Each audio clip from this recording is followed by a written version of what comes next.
ECSI fans, you want to revolutionize your sports investing habits? Allow me to tell you about WagerWire. WagerWire is an app that helps you become a superior bettor by allowing you to sync all your sports books and track all your bets in one place. See your current action, your betting history, and stats. You could also sign up for sports books and collect bonus offers. Follow them at WagerWire on X, as it's the best account on the platform. Head to App Store or Play Store now and search WagerWire and download the app. 2,000 years long, we will never settle. Hard days, no rain with a heavy metal. No time, no fail, won't stop here. Like a torch to a flame when it burns hot.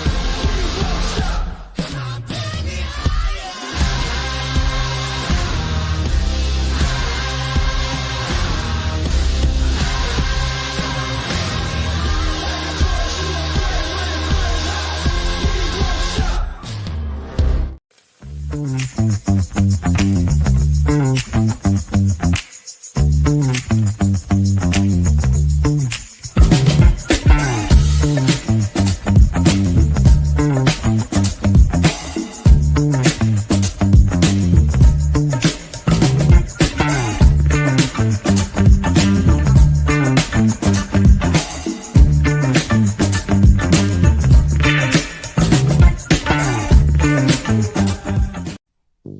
From the ECSI Sports Studios and the #1 sports investors in America,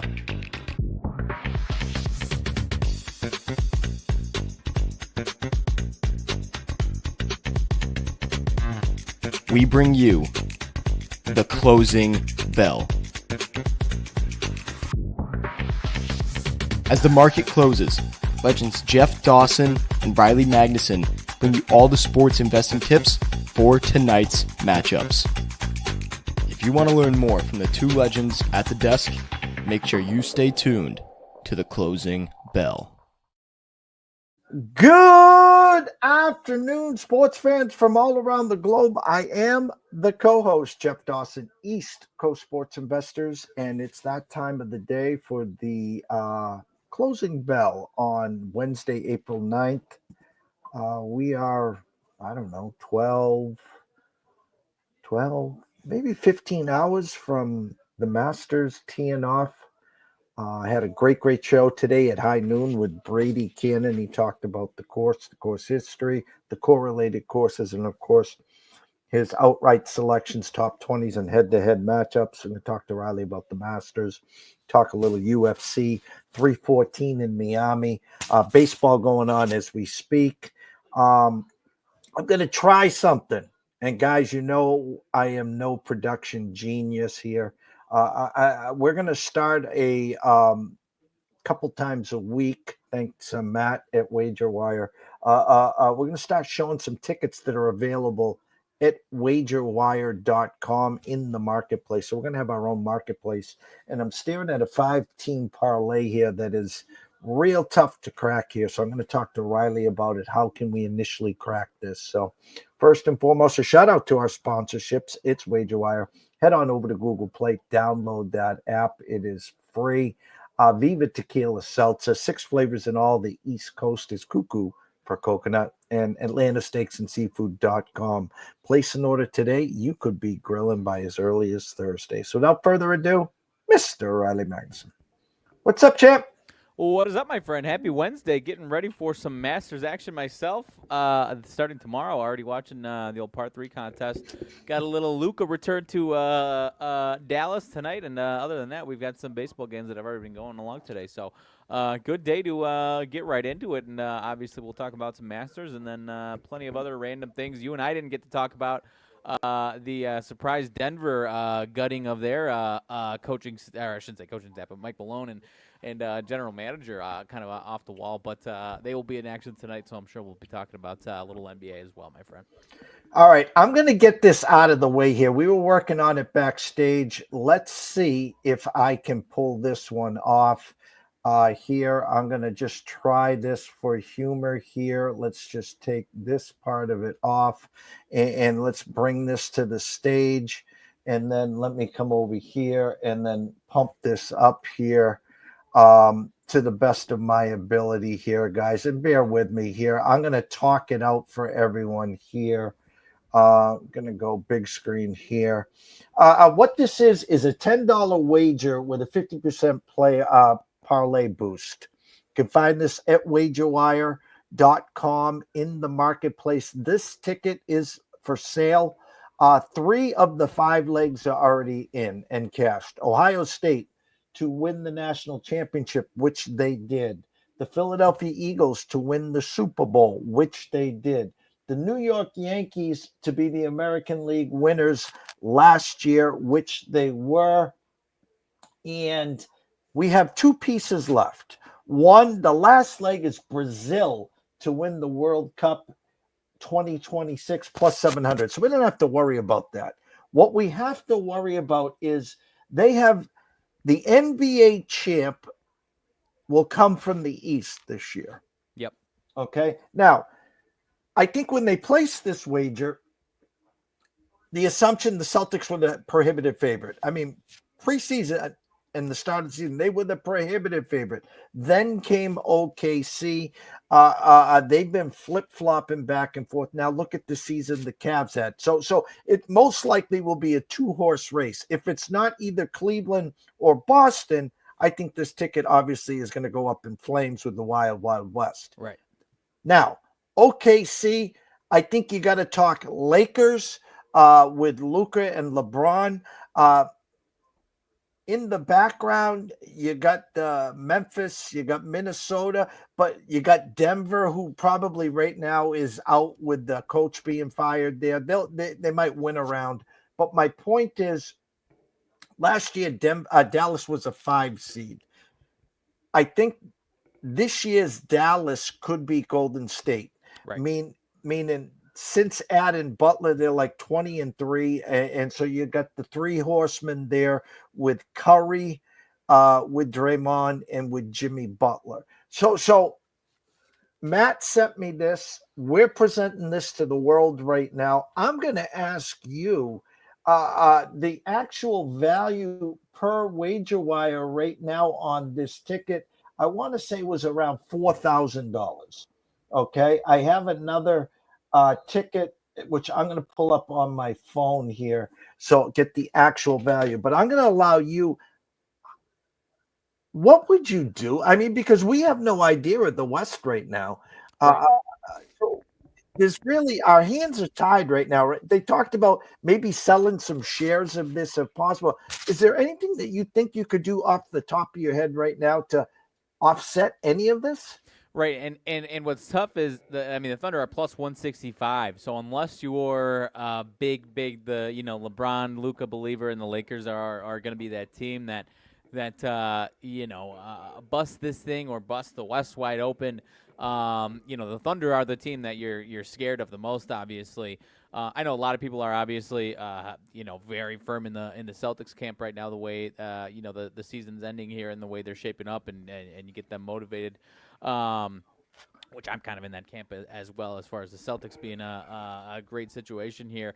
Cavs, I think a lot of people are kind of respecting, but with the season they've had and kind of being the clear third fiddle out of these favorite teams, it's interesting. Admittedly, obviously, we're talking NBA, we're talking like this. I'm not a soccer guy, so as far as what you do if you get through the NBA ticket, I don't know if I can help you as much on that one, but.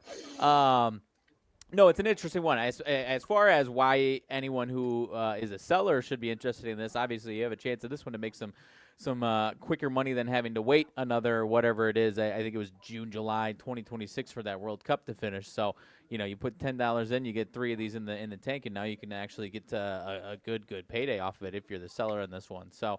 But as far as what you could do if you're trying to buy this one, I do think you gotta take some stock in the Lakers at the very minimum. I probably would have 2 weeks ago if we were talking about this, said something about the Lakers and the Nuggets, just because the Nuggets were kind of trending into at maybe not 2 weeks ago, maybe more of a month ago, but the Nuggets were trending upwards for a minute and obviously have collapsed. And like you said, I mean, they're only 4.5-point favorites tonight against Sacramento tonight. So I am not writing off the Nuggets, but not looking at them as seriously right now when they fire their coach and GM a week before the playoffs or whatever it is. So I think you can take a little swing at the Lakers, but I mean the other really move is man, unless you're, I mean, the Warriors are that tricky team for sure. That Warriors are the tricky team there.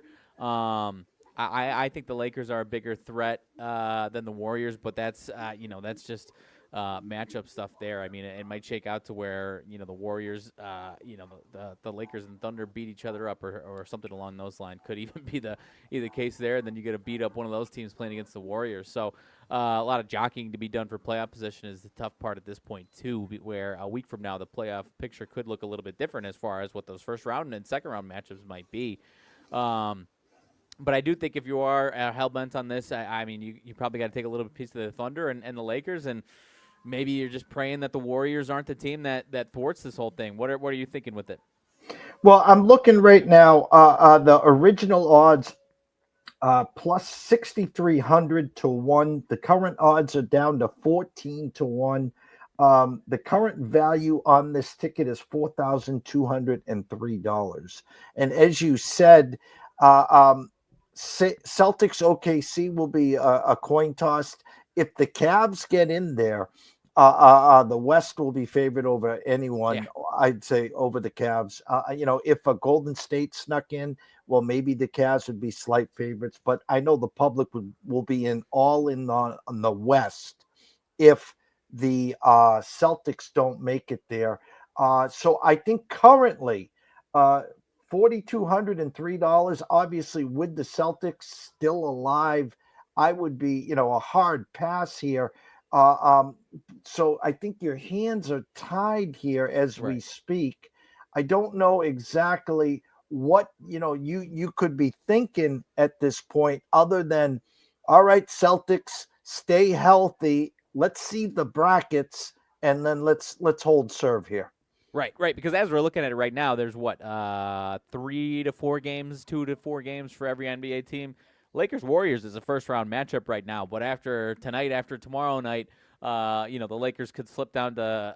I mean, the Lakers can still be anywhere from 3 to 8, and anyone that's 3 to 8 can be anywhere from 3 to 8 right now. So those that's kind of a big domino to see. I mean, if you get the Lakers and Warriors match up in the first round, you obviously if you're in this case, that's a good thing because you got one of your serious threats out of the way if those two are matched up against each other. And then if that's the case, if they're 3 and 6, they don't have to face OKC until potentially the Western Conference Finals. So you might be at a point where if the seeding is the way it is right now, you might luck out and OKC's playing Houston or Denver or something like that, and you're all you got to do is, if you got some Thunder stock, then you're in good shape. But like you said, your hands are tied with where the Thunder odds are, unless you're a big Lakers believer or Warriors believer, in which case then you would obviously be taking some stock in them. You're at a tough spot right now, and good on the seller at this point for turning a quicker profit than having to wait a 2-year ticket out here. And you can sell the shares all you want if the Celtics or Cleveland or whoever, if the East wins. It's not going to be the Knicks, of course, or anyone like that. Obviously, it's got to be the Celtics as the big prohibitive favorite. I would assume. I'm not poo-pooing Cleveland. They just don't have that mentality. Usually, you got to beat the champ to get there. It takes a year or two. Will I be shocked Cleveland versus the Celtics? No, Cleveland home court advantage. The Celtics will be favored in that series, of course. And would I be shocked if it goes 6 or 7 games? I wouldn't. Would I be shocked if the Celtics lost? Shock's a strong word there. I'd be surprised if the Celtics lost, but no disrespect to Donovan Mitchell and the Mobley and they got a great team. I just don't think they're championship ready yet. I'm with you 100%. And I would be fine to be proven wrong as far as not having any stake in that game that we're talking about there. But, And even more so, it would be hard to imagine them getting through both the Celtics and then potentially the Thunder too. That seems like it's like we talked about with some college basketball teams. Any of these teams could beat one of these teams in a one-game scenario, but can you imagine Team X going through a gauntlet of Duke, Houston, and Florida, whatever it is? No, and this is as far as the Cavs is concerned. Fortunately, you would. Unless something crazy happens in the next few days and the Knicks and Pacers swap, which is unlikely. Luckily, you don't have to see the Knicks and the Celtics back to back. You get the Celtics and Knicks as it stands right now playing each other. You just got to make sure if you're the Cavs, you get through your hopefully easy first round matchup if you're the Cavs, and then Indiana and Milwaukee, obviously. Indiana, I mean, Milwaukee's probably on paper the more dangerous team with Giannis and Lillard, obviously, but the way the Pacers are playing, don't sleep on the Pacers against the Cavs in the potential second round matchup, for God's sakes, right now. No, and you talked about the firing, of course, of the Denver coach. I'll be on Sports Grid tonight from 9 to 9:15, and I was asked if I have an opinion, and I specifically said, yeah, the inmates are running the asylum. It was a couple weeks ago. Was it Memphis or Minnesota fired their Memphis fires their coach midstream. Now Denver with just a handful of games. Who's the problem? In other words, I know the coach and the GM didn't get along. I guess they didn't really speak that much. Next thing you know, they're both fired. So the fire sale in Denver, this was a team not too long ago that was the champs. I mean, listen, if you want a quick rebuild there, I mean, would you even fathom if they lost early in the playoffs? I'll just say this hypothetically. The Laker fans are saying, bring Joker on. We want Joker. We want LeBron and Luka. I mean, that'd be one damn good big three. Is that where we're heading towards, Riley? No, I'm going to say a hard no, and I'm seeing a lot of people doing that conversation. Exactly what you said. It was actually a well-renowned sports book. I shouldn't say a well-renowned public sports book that put up a hypothetical trade, and I unfollowed that sports book after they put the trade up, for God's sakes. So this does not mean the Nuggets are dismantling everything. This is, I mean, if you're in the Jokic business, you better double down on being in the Jokic business somehow. No, I don't know what this means for the next 2-3 weeks. It is crazy that they fire both of them. If you have, okay, usually one or the other is sticking and saying if you have a rift between general manager and head coach. I mean, we've seen good head coaches in other sports like Jim Harbaugh get pushed out from San Francisco because of bad relationships and whatnot. But anyways, as far as the Nuggets are concerned, they'll probably try and do some retooling if this is a quick exit. As far as their players, but any amount of Jokic anywhere else is going to be futile. Please do not start the conversations. He's not going anywhere. Could there be some massive shakeups from this team if they have a quick first-round exit or even an ugly second-round sweep or something like that? Sure, but Jokic is going to be a nugget for the very, very foreseeable future. We haven't had a show since Monday night where I said I thought Houston would win the game. We did have Florida Futures. Congrats to everyone following us at Cash App Florida Future. I talked about Houston first half covered, talked about Florida team total under covered and cashed. To watch Kelvin Sampson sit there frozen on the last possession and I mean, stone frozen and it looked like Florida was playing that UNLV amoeba defense there, and they kind of pooped their pants. I feel for Mr. Sampson. Houston, great run. But the comedy is people talking about the last possession and the last minute. And I want to jump through my computer and vomit because the same thing happened to Duke, and it cost me $3,500 in a survivor pool. Yet Houston just pulled the same damn thing in the championship final minute. I know. And, there was a lot of the things that they could have done to avoid being in that spot in the first place. And it is tough. I mean, you get especially when you have and credit to Florida. This is nothing against Florida, coaching staff, whatever. When you got a young 30-something who it's his first crack at it and breaks through, and then you've got someone like Calvin Sampson standing there, like you said, just frozen, like he's not going to move again. Oh my God, you feel for the guy so much, especially especially these last 4 or 5 years, how close they've been, and this is tough to imagine that you can get much closer than that. So, I'm sure he'll retool and have them back in a good spot. He's kind of gotten them at a just year in and year out, top 10, top 5 team. So if that's the way it's going to be, he's going to have some chances. But credit to Florida, they Clayton turned it on at the end. He was not good for the majority of that game, but turned it on a little bit at the end. And they had the timely shooting in the first half. First half, they got their butts kicked in the first half. Florida did. They just had some timely shooting that kept that game in check and kept them in it. And if it wasn't for that, your prediction the other day of Houston running and hiding probably would have came true. Yeah, and I wasn't that far off. Florida had done that all year. Houston just, I'll say it, ran out of gas. Yep. They ran out of gas. And so be it. We closed the page on the NCAAs. UConn family and backers. Sounds like the troops coming back. We're just waiting on Caravan. They got the transfer portal, the star guard from Georgia. Reed's coming back. There's 2 others coming back, and they're just waiting on Caravan. And listen, Caravan waited it out last year and decided to come back to UConn for the three-peat and lost himself a lot of money because he did not have a great year. So, Alex, if you're listening and watching the show, do yourself a solid. Go back for your last year. Maybe get 3 out of 4. Get your third, and then hopefully you have that Cam Spencer year. You have that big year that we were looking for this year, and then you can parlay that into next year's NBA draft.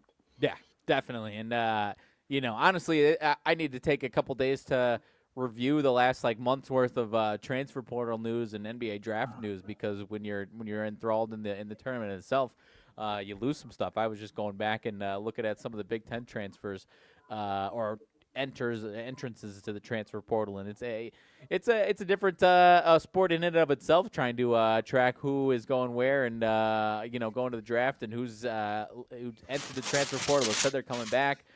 Illinois got a couple key pieces that's announced the transfer portal. They already got a big man from Montenegro, so the offseason has been hot and heavy here for a few weeks in college basketball. Some teams got to catch up if they were playing this past weekend, for God's sake. And then a reporter actually asked Cooper Flagg, hey, and shame on Duke. Duke had an amazing year. And can you show some damn support? I think there was about 50, 75 people waiting for them when they got back on campus. I mean, shame on you guys. I mean, this is, you have the player of the year with Cooper Flagg. You guys were rock solid.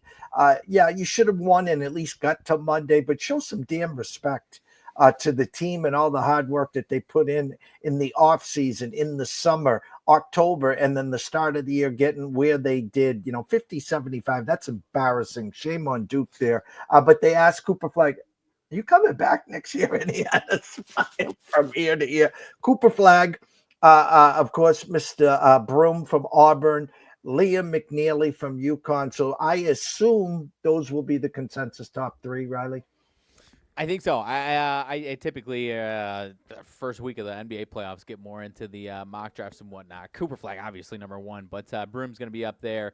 A couple other top 10 picks that can definitely be some jockeying around and whatnot. But I think I heard John Shire even say, I can't remember if it was on McAfee or if it was somebody else. Someone asked him if he's encouraging anything either which way, and I think he basically said he'd encourage Cooper Flagg to take that next step of his life into the NBA. Because even in the NBA, if you're trying to avoid going to one of the worst teams in the NBA because they're always in the tankathon, it's just going to be the same teams again that are in the tankathon for you next year if you come back. So if that's why he's trying to avoid going to the NBA, to avoid Washington or Charlotte or whatever, those teams are just going to be there next year. So I do think Cooper will take the paycheck and come on over to the NBA.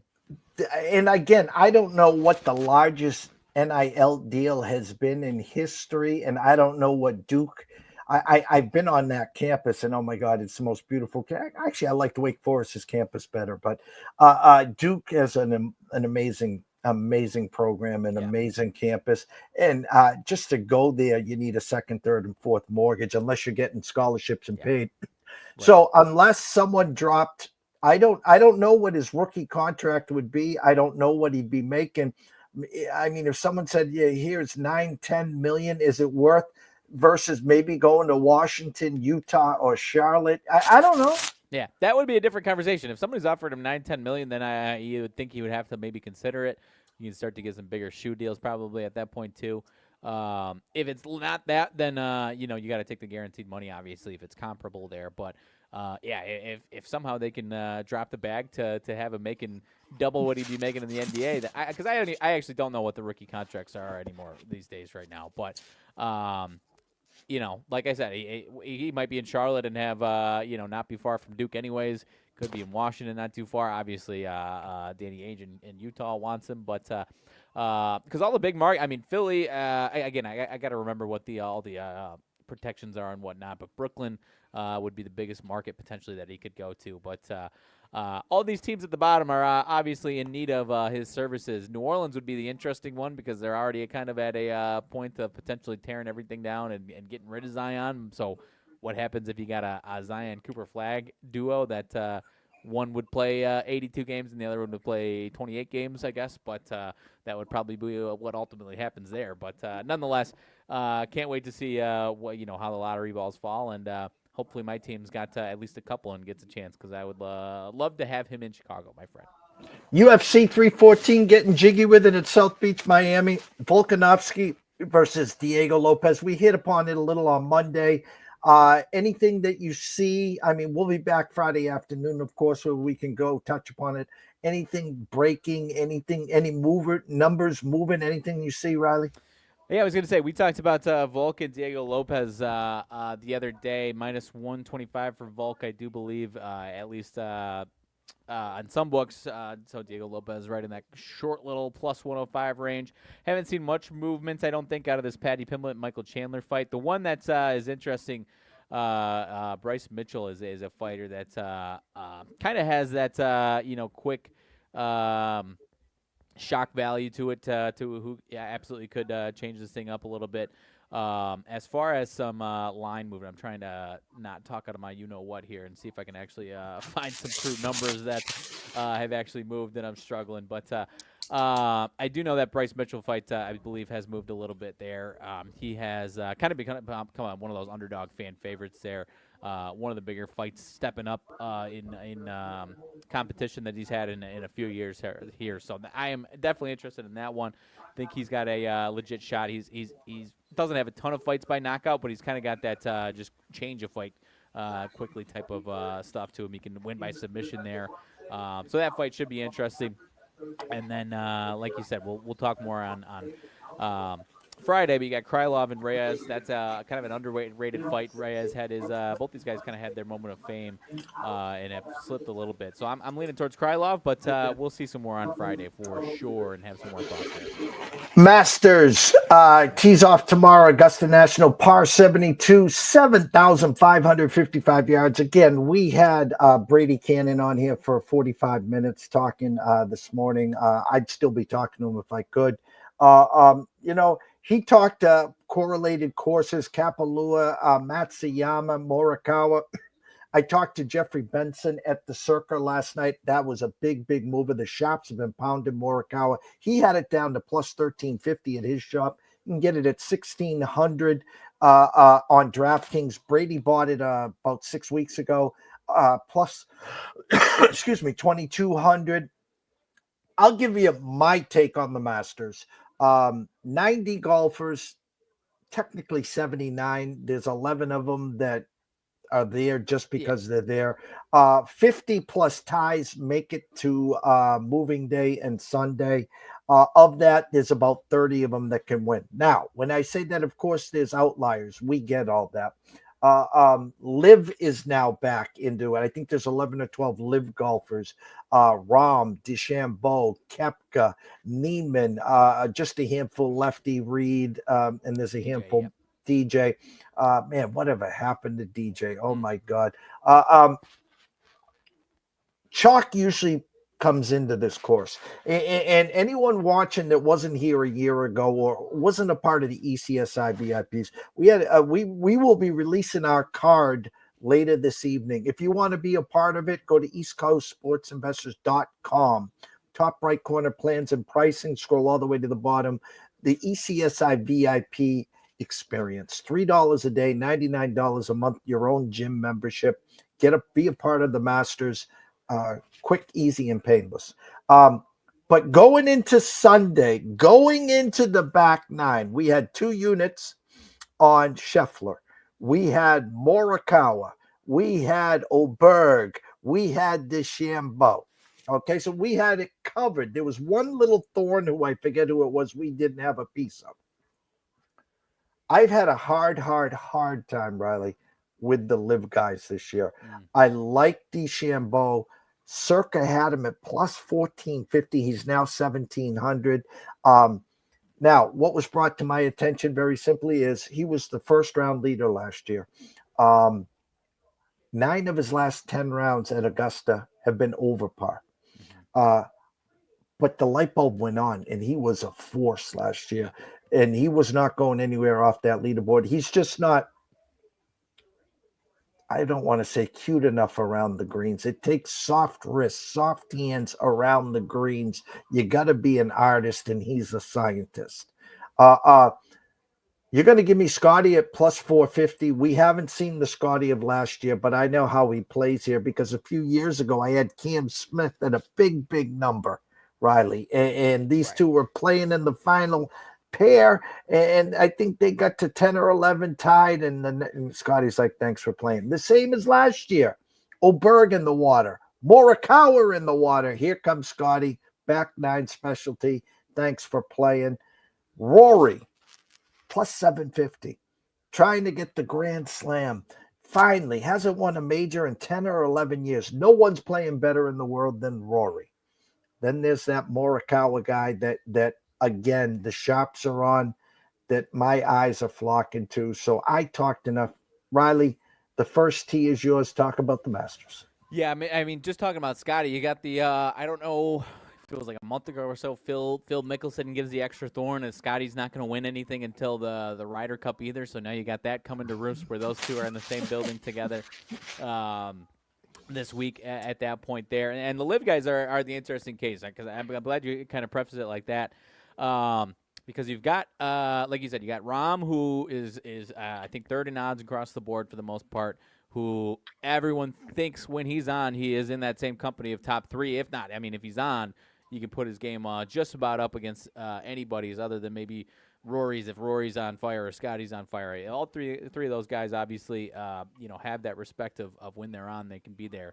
Then you go, like you said, DeChambeau, who it seems like kind of the public favorite to some degree. I mean, not literal favorite, but you know when I say a public trendy pick there. And so that doesn't mean he can't perform well, but like you said, he's had a lot of negative moments at the Masters as opposed to, the couple of good moments that he's had there. And also, I can't remember what the exact words were, but essentially, kind of sarcastically poo-pooing the course to some degree. And I think has only had one good showing since then. Oberg is the one interesting one to where, a couple months ago, he looked like, and he still kind of does look like he just hasn't, he's kind of been in cruise control. That's still one guy that I'm looking at as far as kind of having that breakout performance. Not to say that he hasn't broken out into a borderline star, but obviously if he can win this, he's going to get respected as a top 5 golfer. JT coming back. Koepka is always the wild card. I say it every time. He is the wild card. Neiman is the guy, 35-1, but we've been talking about him. Some people, the live guys, are trying to talk about him as the number 1 golfer in the world. And so you get 35-1, a little concerning. I think he's made a ton of cuts at the Masters, but he's never really had a big moment. Neiman here at the Masters. One guy still, though. I mean, if you're believing that he's that good, then you got to at least take a look if you've been on the Neiman hype train. The one guy on the live that is not getting talked about that I think I was listening to the Wednesday broadcast, and Max Holman brought him up, and he was already kind of in my head as kind of a sleeper. 50-1, I'm seeing Tyrrell Hatton, who's been on the live tour, who doesn't have a ton of career wins. He got one, I think, DP World Tour win in 2025, and then has had some. I think last time out of Live wasn't great, but other than that, plenty of under par rounds at Live. So that is one kind of sleeper. I don't remember what his number of, where he ranks as far as odds, but in that 50-1 range, Tyrrell Hatton as an under the radar Live guy at the very least that I'm looking at there. And then other than that, you expect one of these guys. I'm a big Matsuyama guy, so I do think he's going to have a nice tournament. Might take some top 10 action on Matsuyama at the very least, having a good tournament. But Hatton, I think he was top 10 last year, so recent success here, starting to has been here a handful of times now. So I do like Tyrrell Hatton as a nice little sleeper there. And then like we talked about the other day, you got guys that have been playing well, but maybe isn't suited to their strengths and whatnot as far as this course. So you can't really look at who won a week or two ago, whatnot. So you can't really do that because these courses don't always match up. Morikawa is kind of that guy. If he can rise to the occasion and win this one, I think people will be back to respecting him as a top 5 golfer. I think a lot of people are just at a point where every time you expect him to show up and capitalize the moment, he kind of these last couple of years outside of that couple year stretch that he had there, but these last couple of years is kind of just hasn't had that extra gear. So if he can show that he has that extra gear, I think the sky's the limit for him this entire 2025 season. So that is definitely something to watch there. And I do expect him to have a nice tournament, but it's just a matter of, is he going to have a ho-hum top 20 performance Morikawa, or is he going to have that extra gear and grab this thing on Saturday and Sunday, that type of thing there. So I don't know. Any other sleepers that you're thinking of that we haven't talked much about or that have been playing well today? I just always am trying to look at the guy on Friday afternoon. You look at the leaderboard, and it's like, man, not a single person after having 10 hours of conversation thought about this guy. And maybe not necessarily suited to the course necessarily, but a guy that's been playing well that you and I talked about, Aaron Rye. Saw him today on the par 3. That was the name for me. It was like, no one's mentioned this guy all week long, and he's been playing good golf this year. So that's my one guy of man, not a single person was thinking about Aaron Rye, and then Friday afternoon he's in third place and 2 shots back or something like that. That's who I'm going with as a deep sleeper. I talk about how bad our lanes are right now, and now you go on to social media, you go on to Twitter especially, and I've never seen more quote-unquote golf experts giving out their plays. I'm just like dumbfounded. Yeah. And I was listening to Pat Mayo today, and Pat, is spot on. This is like the Super Bowl. You're sitting with 50 other people. Everyone's got an opinion and everyone wants action. Okay, so now here comes the Masters. Everyone's got an opinion, and therefore, hey, I'm a big Jordan Spieth fan. Therefore, give me Jordan Spieth at 35-1. And as Pat said, he probably should be 70-1 right now. Yeah. And some Justin Thomas, no disrespect, 25-1. He probably should be 40-1. Yeah. And the books know this. The big names, the Patrick Reeds of the world back in the past, former Green Jacket winner there. Talk about Phil Mickelson. There's no Tiger Woods this year. Talk about Justin Rose. Talk about Sergio Garcia. Bubba Watson, a name that if you didn't play every year, shame on you. 2 of them. So a name that I'm seeing gathering everywhere on social media, and his number is dropping like the temperature here on Cape Cod, and won a couple weeks ago, Minwoo Lee. Yeah. Minwoo Lee, I'm seeing everywhere on everyone's ticket. That's number one. You brought up Hatton. I'm going to bring up someone 41-1 right now at Circa. It's all about his putter, and he's got everything around the green. He's played on the biggest of stages. It's all about the putter. Shane Lowry. Yeah, and that's the type of guy who typically his odds are right around where they should be. So, you could say, oh, well, you just said Spieth should be, I guess you said 75-1. You said JT is supposed to be 40-1. Why do you like Shane Lowry more than him? Because you're actually getting the correct, accurate amount of the correct probably odds of that guy. And he, for the most part, is one of the most underrated golfers on tour for the most part there. And another guy that when he's on, he can be there. And he's been around, the leaderboard and the Masters. So I like Shane Lowry as well. I talked about Patrick Cantlay as far as previously getting a lot of respect and odds, not so much these days right now. And another fan favorite that everyone loves, Tommy Fleetwood, 40-1. I'll throw him as far as a guy that probably is not playing as well as 40-1 ticket would tell you it is there. But love Tommy Fleetwood. I hope he has a great weekend. But he's another guy that hasn't really risen to the occasion in a lot of cases there. Well, I'll give you one last name till we move on. No one's talking about him. No one's talking about him. Is he in form? I don't know. I think this is his 4th or 5th week back. He's always my board dog here. Xander Schauffele. No one's talking about him. Yeah. And he plays well here. If he can have you can't win it on Thursday. You can lose it on Thursday. My point is, even par, 2 under par, 1 under par on Friday. Just be somewhere in striking distance on moving day and getting into Sunday. No one's talking about Xander. Right, and part of it's just he hasn't been in form, but if you asked him, he's like, well, maybe I've just been working on stuff the last 3 months in January, February, and March, trying to get ready for this, and haven't put much stock into the last 3 months because he obviously, second best golfer in the world from last year, pretty much the entire season long, very consistent. As far as guys who have that extra gear in their bag right now, he's got to be top 5 as far as if he's at his best. Up against everyone else at their best. You throw him in there with, some of the odds that he had last year were ridiculous. So he's absolutely in that top. I mean, I think he is top 5 in odds. But as far as someone who has that we've seen within the last 365 days, plenty of times, I'm with you. And that I do expect him to have a nice tournament. And then it's just a matter of if he's got that extra gear with him this weekend or not, really, at the end of the day, I think. Grab your pens and papers. I will go over some NHL team totals for everyone tonight. If you like Tampa tonight, team total over 3.5 plus 105 as Fenway is chirping. Dogs are barking here. They host Toronto. If you like the Rangers tonight against Philadelphia, team total over 3.5 plus 110.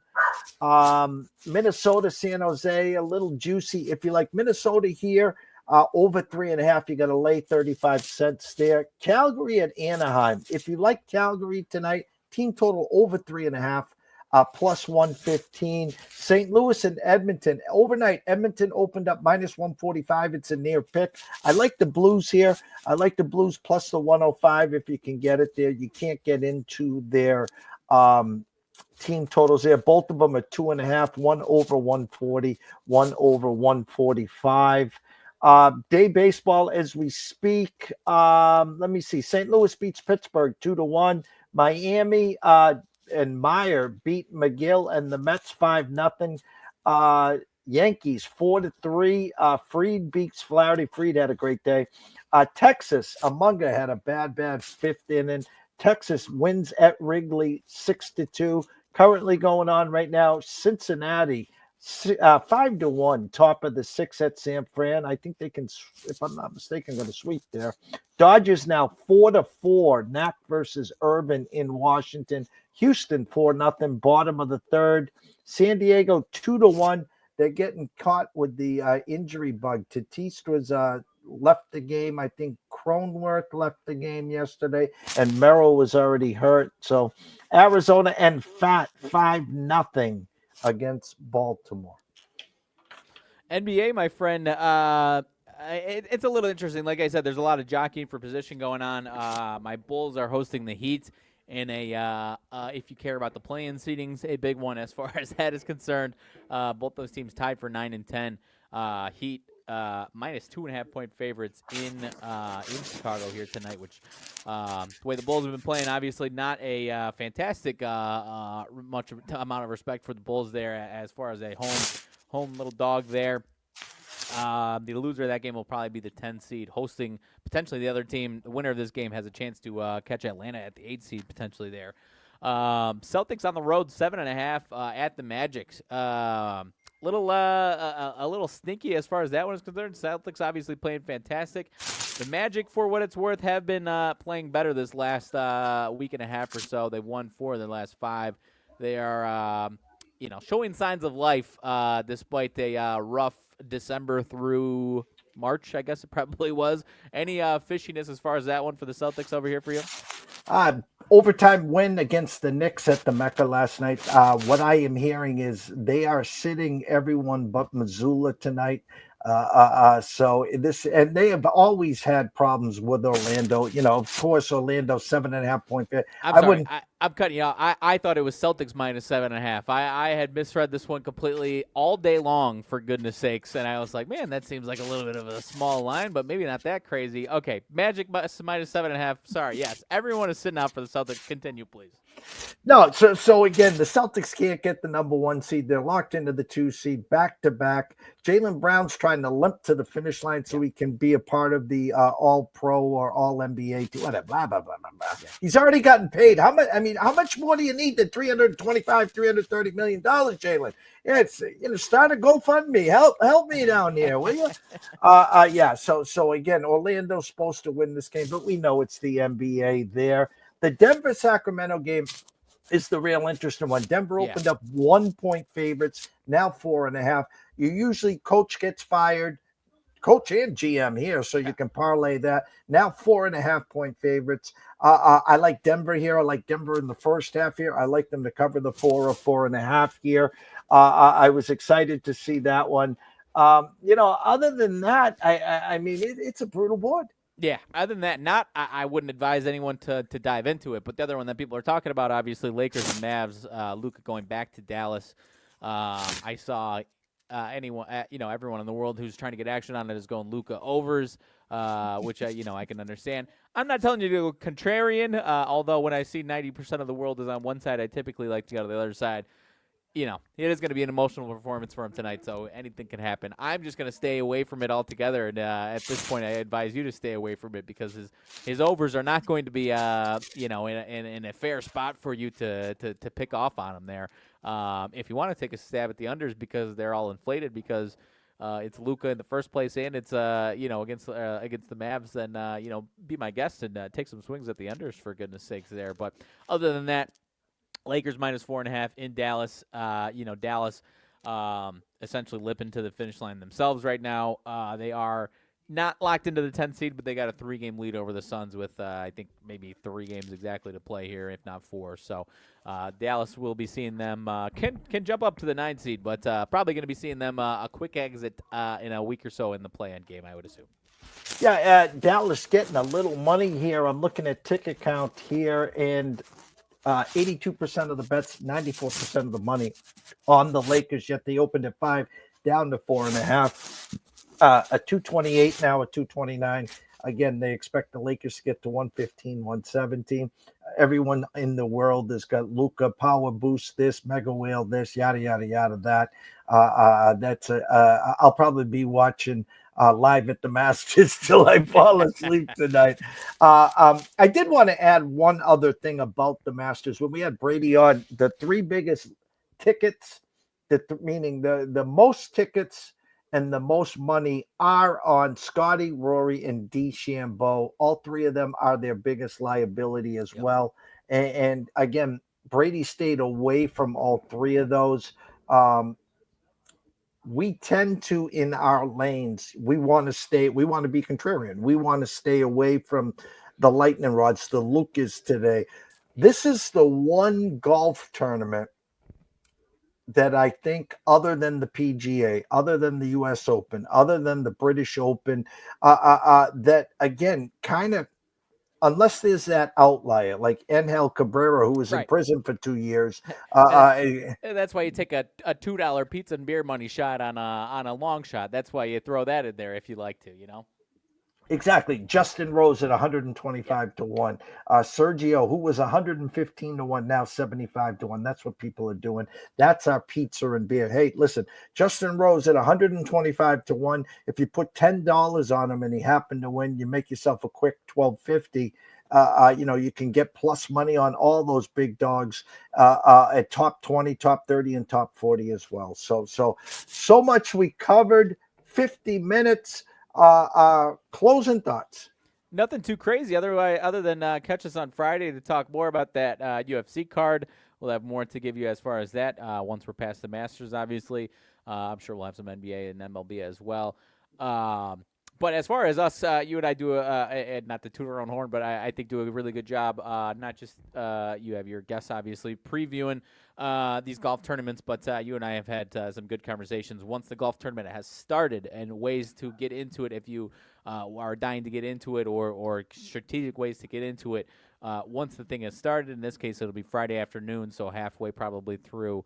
Or probably a good majority way through the second round, and may have some insights there as far as things that we have seen, or maybe a guy's 10 under and everyone's banking on him to keep it rolling, and we might tell you that he's gonna, triple bogey any second now or something like that. But I've always had not to toot our own horns, but we always have good conversations in the middle of these golf tournaments, and this one should be no different on Friday.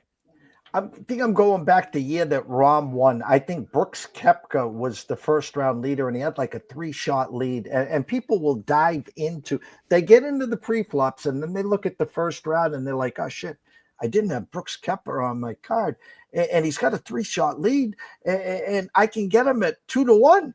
And they're like, there's no way. And guys, if it looks too good, it usually is. Me and Riley have always talked about that Sunday morning where you take the guy with the 4-shot lead and then you take the next pack and then you go further down. I mean, do I expect Riley Magnuson to make up an 8-shot lead on the leader? No, I don't.